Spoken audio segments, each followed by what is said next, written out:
Let's talk about the grid. And this is what you do, and these questions are going to be basic. But for people that don't know, you've got millions of people all around the world that flick their light switch.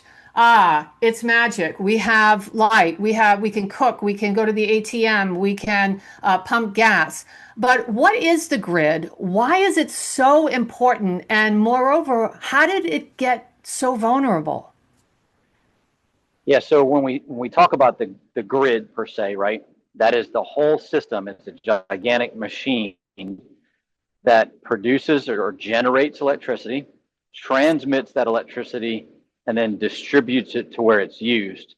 And so when you think about how does that happen, and of course it's been built over the last 100 years, just little by little being built out into this gigantic machine. How that happens, the generation could be many different things. It could be, the first generation plants were steam turbines, usually driven by coal.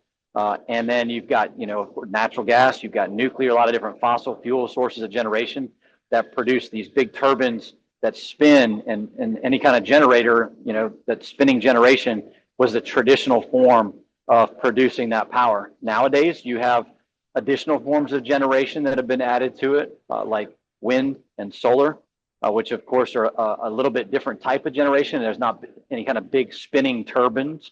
It's rather direct current energy being put into an alternating current grid, which we can talk about. So that's generation. And then transmission, the transmission infrastructure is all that infrastructure that moves it from where the power is generated to where it's going to be distributed and used. So you think about a lot of large power plants, whether it's a nuclear plant, a coal plant, or even large, solar farms or wind farms.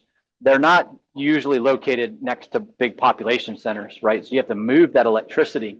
So the transmission system is what does that.